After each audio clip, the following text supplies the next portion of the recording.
did you look? Oh, okay. Recording in progress. Got it. Okay. Our plan for tonight, if you're new to this, is that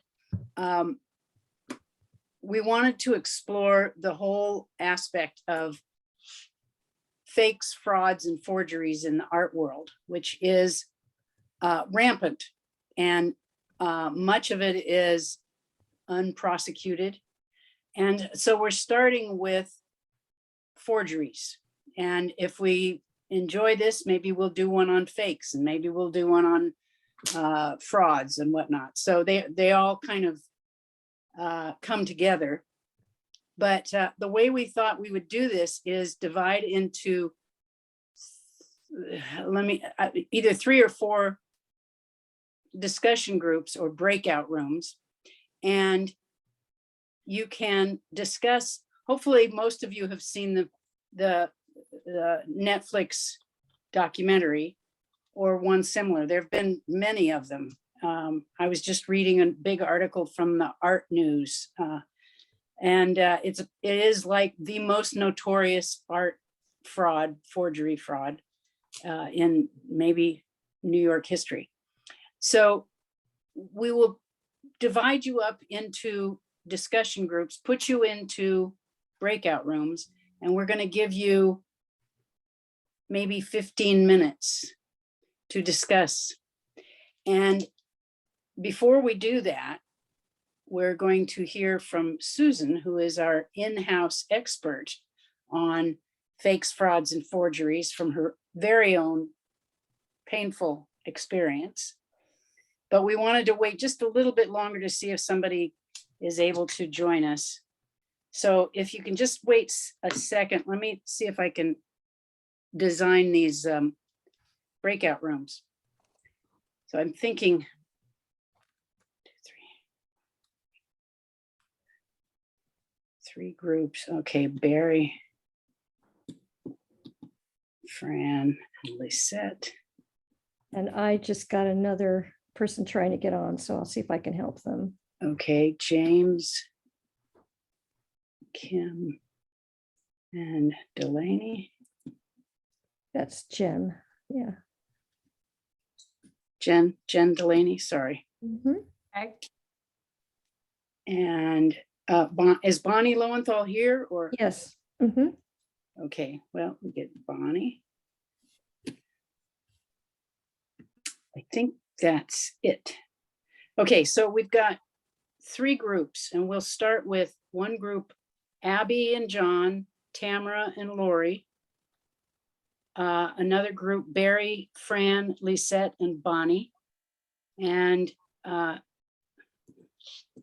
does that work? Well, James, oh, that's a James. I left off your S.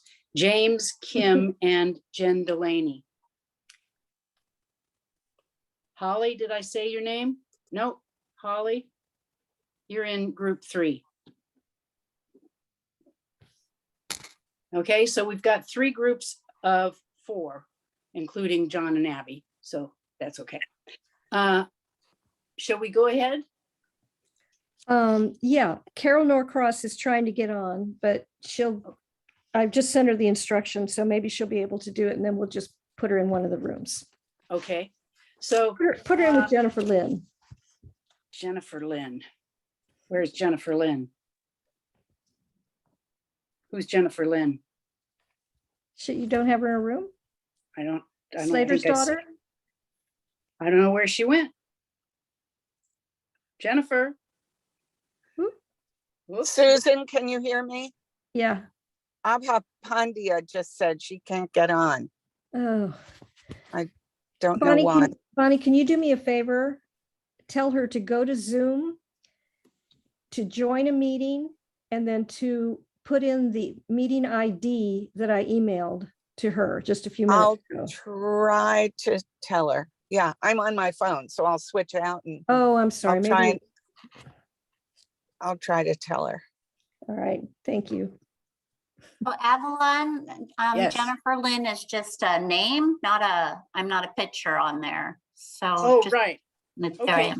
why don't you go into group 1? Okay. Okay, should we get started? Yes, why don't you do your little introduction and then we'll break into groups. Okay, I will. So as Avalon said, the art market is really plagued with a conflict of interest and lack of independent scrutiny. Those are two huge things. And we're not talking about the museum world here. We're talking about galleries and independent, individuals who purchase art and galleries who buy and sell. And the risks are pretty inherent because the market is often secretive. There's anonymous owners, handshake deals, uncertain provenance, and experts that are afraid to speak up for fear of being sued. And so the incentive for a gallery to sell authenticated works is their good reputation, and their reputation is everything for them. But the disincentive to authenticate is the financial liability if the work is a forgery. In the book Art and Crime by Stefan Koldehoff and Tobias Timm, they report that Imelda Marcos was conned into buying 60 misattributed works of art by Italian art dealer Adriana Bellini, and 100 works that she collected are still missing, and they don't know. Donald Trump bought art through his charitable foundation. He bid up works of art that he had a stake in, notably portraits of himself, rather than artists that he collects. And he acquired large numbers of fakes.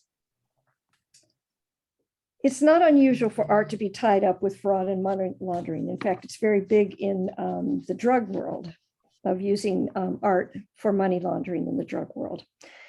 Forgeries, which are intentional imitations of works of art, and fakes, which are misrepresentation of works of art. They're a growing problem, and it's facilitated by the ease of buying and selling material without proper documentation in the highly unregulated online marketplace. Interpol describes the marketplace as polluted with fakes and flooded with forgeries, a complex phenomena that involves networks that are difficult to disrupt. And the organization noted in particular artifacts are just flooding the market. For example, in 1 year, 1/3 of the archaeological artifacts that seized at the Turkish-Lebanese borders were fakes. And the FBI consults a sizable Rolodex of art historical experts whenever they seize anything like this. But it's a tricky business in the United States. It is illegal to knowingly sell forgeries or fakes, but it's not illegal to own them or display them.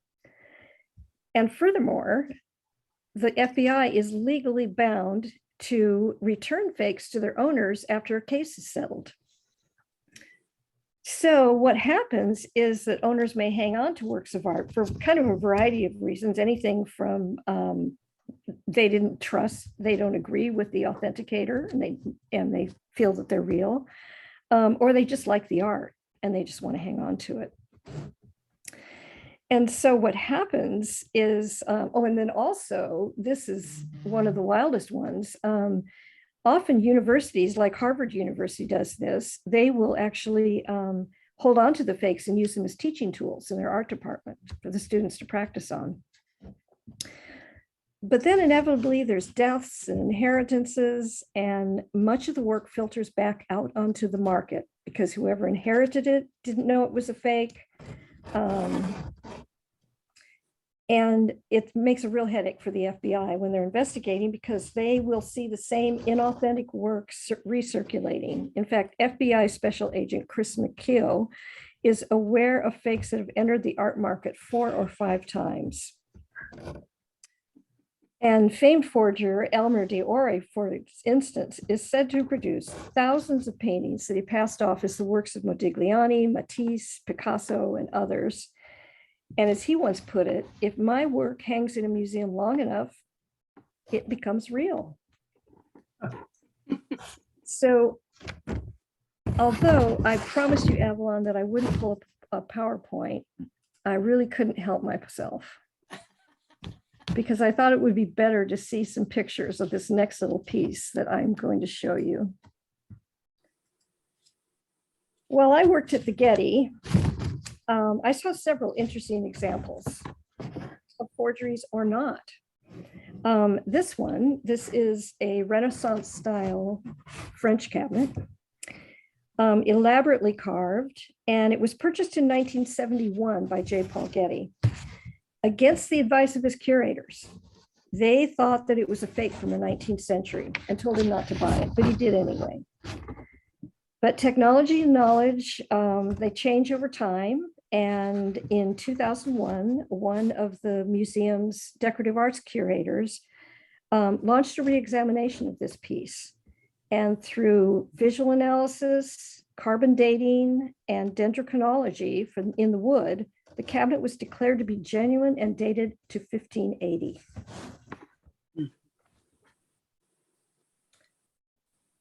The Getty Kouros is either a monumental fake or one of the most important ancient statues in the world. And this is a very large piece. This stands, I'm trying to remember, it's got to be 7 feet at least.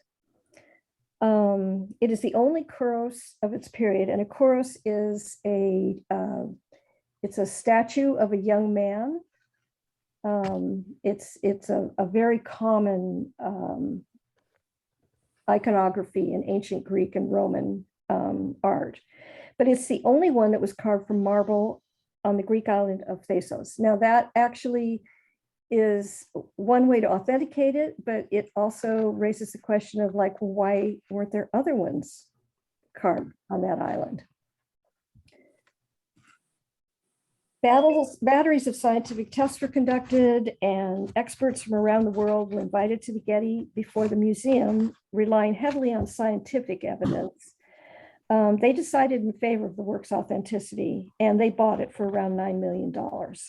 It went on view in October of 1986. But over the years, it was controversial, and they continued hunting down clues and testing, and they came out with conflicting results and opinions.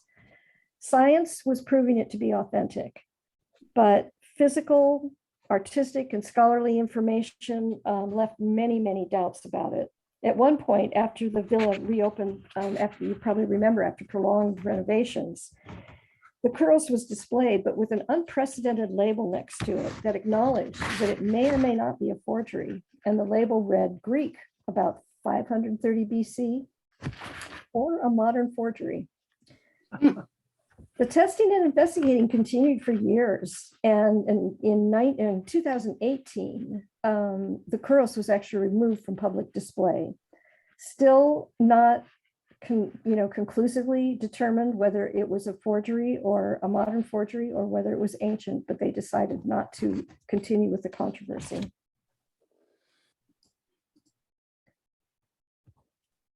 So Vincent van Gogh, as you know, painted many renditions of vases of sunflowers.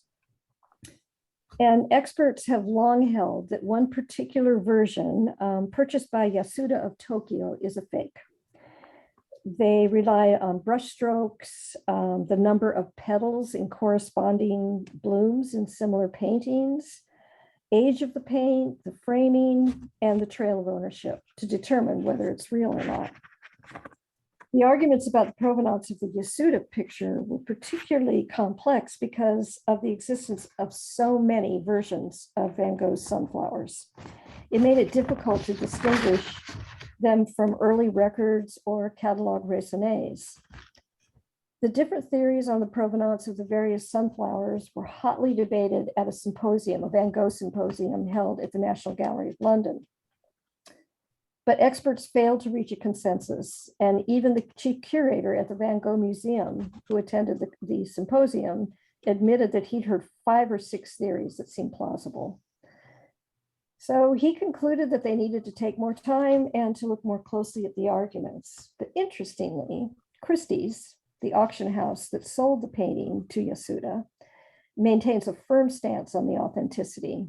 They do not want a reason to reimburse the purchase price of 24.7 million pounds. Currently, as many as 45 Van Goghs are being scrutinized as forgeries. Jeez. David Joel has spent nearly 2 decades trying to get his Monet accepted as genuine. It looks authentic and it carries Monet's signature in the bottom right-hand corner. It's a little hard to see in this picture, but I've seen larger pictures of it and it looks very authentic there. Mr. Joel believed the painting was a missing Monet that he discovered. It shows a scene that is easily identified as close to the painter's home on the Seine outside of Paris. And a note on the frame suggests it was painted in 1875. He paid 40,000 pounds for it, which isn't a lot by the standards if it was an authenticated Monet. But here's the trick. The final word on whether it is genuine rests with a handful of individuals in a billionaire family of art collectors, dealers, and art scholars, the Wildensteins. The Wildensteins have, since early 20th century, been considered the world's leading authority on painting, particularly the works of the Impressionists and Post-Impressionists. And without their approval, any scientific claim about the validity of a painting is worthless. They adjudicate all claims on Monet paintings. That's an area of their expertise. Over the years, David Joel has had the painting examined by multiple museum experts, scientists. They've even authenticated the dealer's mark on the back of the painting to show that it was painted while Monet was still alive. But Wildenstein refuses to look at his evidence or rescind a decision made years earlier by the now deceased patriarch of the family. Their decision is final and there's no right to appeal. And Mr. Joel will never be able to sell this as authentic because of that. So you can see where kind of the politics of the people who are involved with buying and selling art come into it. So I have a little Knoebler update for you to use in making your discussion group. 73-year-old Pei Shenxing, who was hired by Jose Carlos Bergantinos Diaz to paint the forgeries sold to the Knoebler Gallery. Well, he posted online his artist CV. And he claimed in the CV, he claimed that a number of prominent US museums and private collectors own his work. Whoa. Exactly. So, and they include the Smithsonian Institution, the Art Institute of Chicago, Rudolph Giuliani, and Jennifer Lopez. So the art newspaper, which regularly publishes any works of art that are deemed to be forged or stolen, they contacted all the museums and collectors on his CV and asked them, and they could not find any work by Xian in their collections. And a spokeswoman for Jennifer Lopez says she does not own anything by the artist. So Xian not only faked 60 paintings for the Knoebler, he faked his CV. And in 2017, the fake Mark Rothko painting sold by the Knoebler Gallery, which was featured prominently in the documentary, it was actually among the counterfeit artworks that were featured in Treasures on Trial, The Art and Science of Detecting Fakes, and an exhibition at Delaware's Winterthur Museum. The canvas was lent to the museum courtesy of Luke Nikas, the lawyer for the former Knoebler Gallery president and director Anne Friedman. It's been hanging in his office ever since that case was closed. So if you want to see if you own a forgery or a stolen work of art, don't worry, there are resources. The FBI Art Crime Department keeps lists and you can access them. There's the Art Registry, also keeping lists.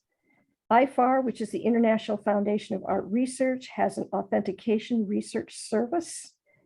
The art newspaper, as I said, it regularly publishes forgeries and stolen works, and you can match them up to your own. And there's also Art Fraud Insights. keeps lists as well. So there are agencies out there who are tracking this constantly and trying to stay abreast of it, but it is a business that just keeps going. Does anyone have any questions about this? Or are you ready to go and sell the mystery of the Knoebler?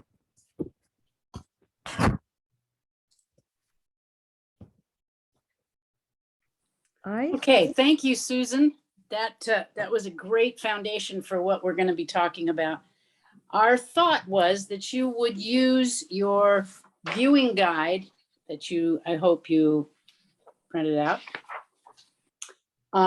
When you were watching the Netflix documentary, and in your breakout sessions, you can discuss, because nobody probably has all the answers to the viewing guide. So share your information and choose someone to be the spokesperson. When you get an idea about what do you think happened, who knew, and what did you learn about con artists, and if you feel like you have an answer, let your spokesperson speak for your group. So again, group 1 will be Abby, Tamara, Lori, and Jenny Lynn. Group 2 will be Barry, Fran, Marshall, Lisette, and Bonnie. And group 3 will be James, Kim, Jen Delaney, and Holly. And Susan's going to zoom you into your groups. So get to know each other, introduce yourselves, and we'll time you for about 15 minutes of discussion, and then we'll come back together. And Susan and I will dip in occasionally. And Avalon, I got here late because I was at my book club. Oh, So yes. You can assign me to whatever group. Group Okay, one or why don't you go to group 2, Margaret? Okay. Well, I have a technical question. Did you actually set up the breakout rooms, or you just made lists? No, I just made lists. I don't know. Okay. how to set up breakout. Then I'll set them up, but you're gonna have to read them off again to me. We 'Cause I'm not tested that this. fast. Also, I wanted to say that, so this will be about 15 minutes, and you'll get a little warning message 1 minute before, so you can kind of wrap things up, and then we'll bring you back. So be sure to get a spokesperson though. Wait a minute. Okay, Lisette, thank you. Oh, she's getting up on, okay. No, I'm not clear. Are we discussing the notes from the Netflix movie? Yeah. Okay, Yeah. got it. Yeah. Yeah. Basically, those are all the prompts, and just trying to come up to your own conclusions about what you really think about all this. Mhm. All right, so. All right, in room 1, give me the names. Abby, Tamara, Wait a minute. Oh, Abby, Tamara, Tamara, Lori, and Jenny Lynn. Is that right? Jennifer Jennifer Lynn? Lynn? Yeah. Okay. And group 2, Wait a minute. I don't know how hard this is. I know, just give me a second. Okay, Okay, group 2. We'll find out. Yeah. Barry, Barry, Fran, Lisette, Bonnie, and Margaret. where's Bunny? And who? Lori? No, Margaret. Margaret. Okay. Okay, and Abba is entering, so we're gonna have to put her in a room too. Let's put her in group 3. All right, wait a minute. Assign, okay. James, Kim, Jen Delaney, Holly, and Abba. Got it. Yeah, this is good. Yeah, okay. Okay. All right. Hi, Abba. Hi, sorry. We're it took zooming me you some off to time a room getting in. now. Thanks, Lisette. Room 3, So you have to accept it. You have to, where it says join a room, you click join. There you go. Lori. Bonnie,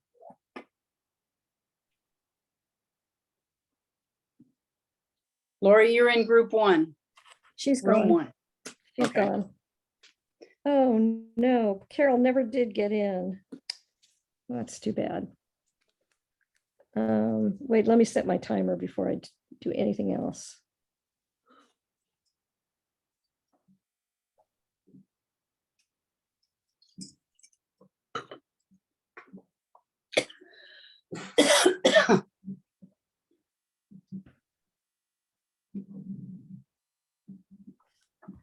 Okay, I'm also going to stop the recording. Or pause it, I mean.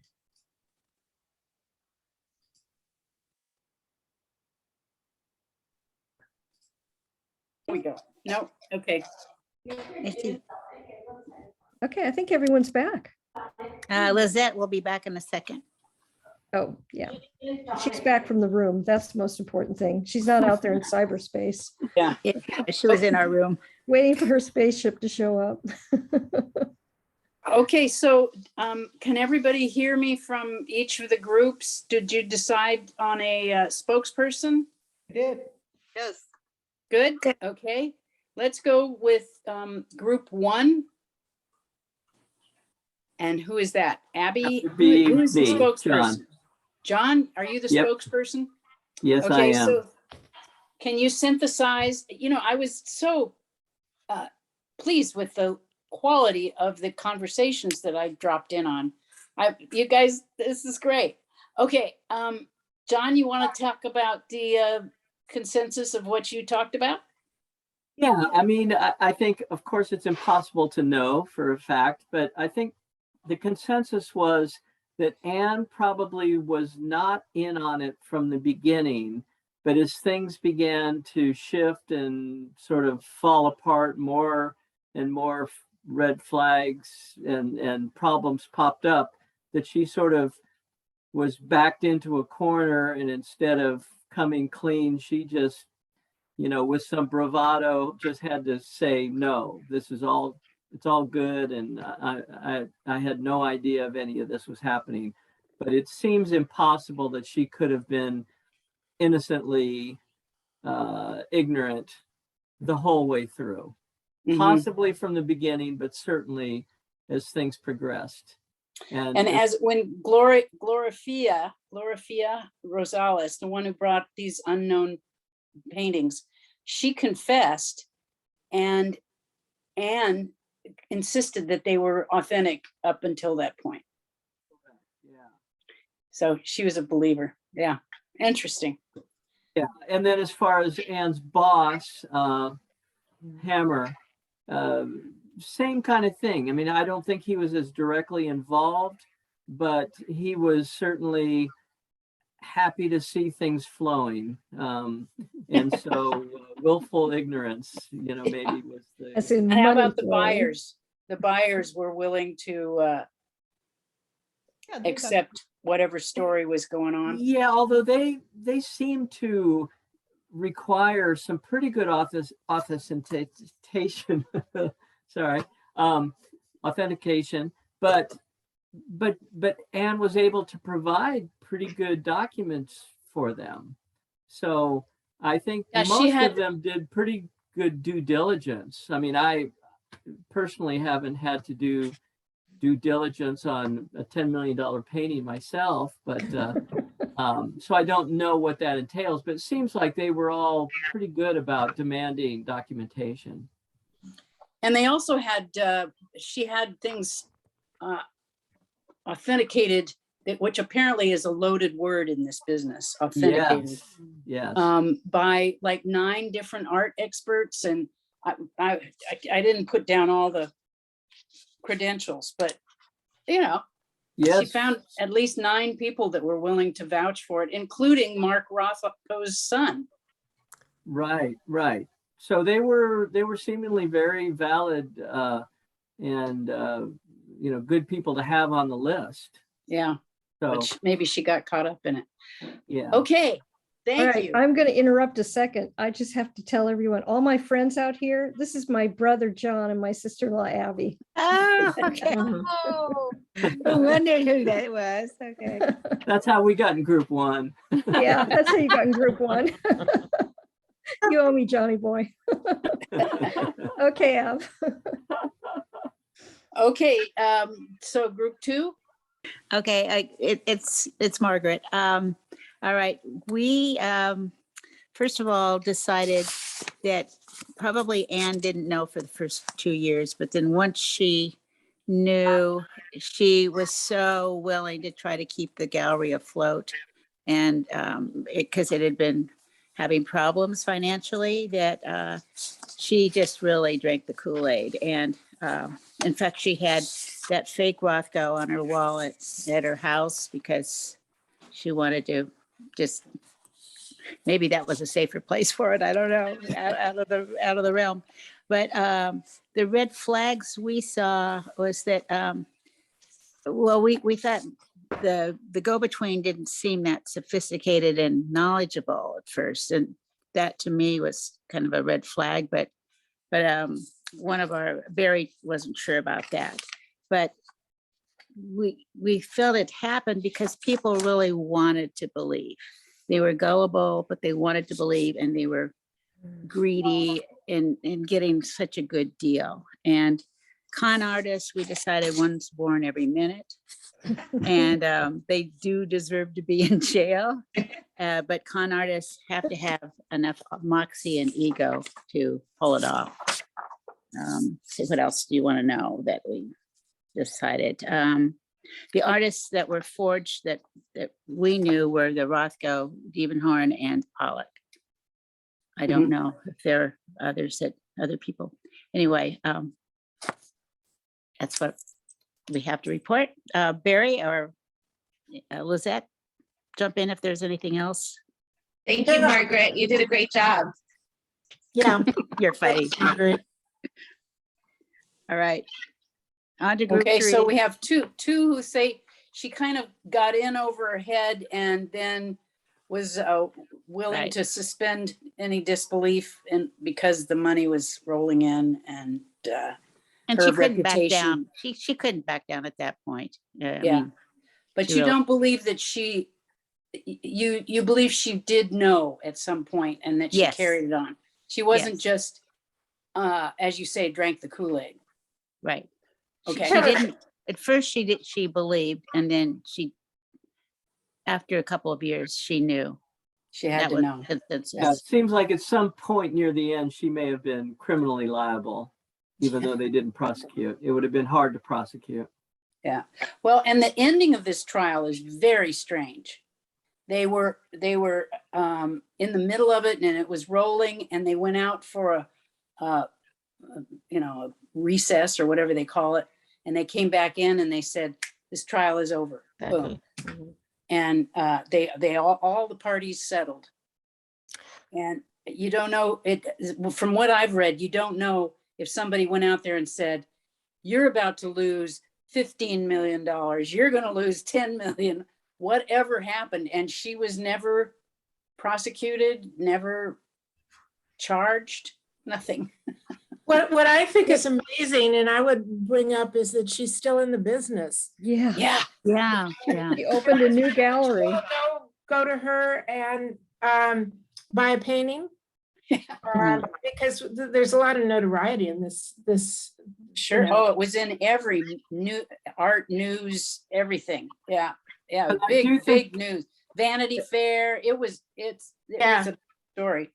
I think as long as she was in the business and as respected as she was prior to this, I'm sure she had a lot of friends and patrons that never lost faith in her and thought she was unfairly accused. And so when it was over and she opened a gallery, I'm sure she had people that were still in her court. Yeah. What about the third group? I How about went the third? How about the third Let me group? say something quick about her gallery, though. I went while we were talking and pulled it up, Queen Of of course you Google. did, Lori. I know, Queen I of know. Google. And I can tell you, Michael Hammer is now worth $180 million. I Googled that too. Jeez. But it doesn't look like if you want to buy from her, you have to contact her directly. She does exhibits. So Oh. if you go on her website for friedmanart.com, I think is what it is, it just has all the exhibits and what's on exhibit now. Mhm, There's mhm. nothing like you can buy. Yeah. So Well, and one of the things, and we'll get to group 3 in a second. This gallery was in business since 1846. And in the trial, it came out and they said, well, didn't you check? Didn't you ask? And they said, if you go to the Ralph Lauren store and buy Ralph Lauren, do you ask if it's authentic? Because they were so venerated, you know? Okay, group 3. Okay, so I will try to move. Our group agrees with what has been said so far. I feel like she should have picked up on the red flags, meaning Anne, should have picked up on the red flags. First of all, this person who presents herself with a painting from her trunk and then proceeds to bring, what was it, how many 60 pieces of art? Yeah. Particular group, and it just kept coming and coming and coming. And I think she had to have had inklings that this wasn't normal, but because of what it seemed to be, I think she did drink the Kool-Aid. But I think she just had an ego big enough that she could not admit to being wrong, that her reputation was very important to her. She was at Knoebler for 30 plus years. This was her life. Yeah. I think she just could not give up on that. Michael Hammer, come on. With a tan like that? Yeah, right. He obviously knew. He loved the influx of the money, the reputation, the whole thing. And these people were, I mean, let's go back to, and not, I guess in the art world, they don't just say when they're reporting on something, they don't say this is a fake. They just use generalities and verbiage around it so that they never declare it. But she's smart enough to know. And so she just ignored that. She didn't want to hear anything about that. And I think that it's typical of the art expert who doesn't want to be on record as saying it's a forgery if it turns out not to be a forgery. So your reputation is you know, it's your calling card. Well, and you know, Kim, right along the lines you were saying, how many undiscovered Jackson Pollocks, which are new work, how many of those are like hidden in some garage sale? I mean, that's kind of crazy when you think of the sheer quantity of them.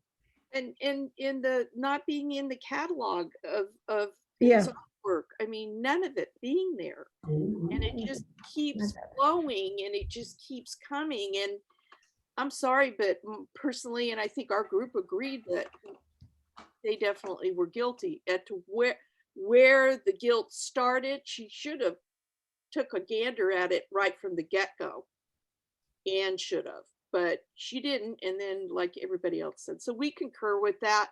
We again go back to the Rothko that was hanging in her house.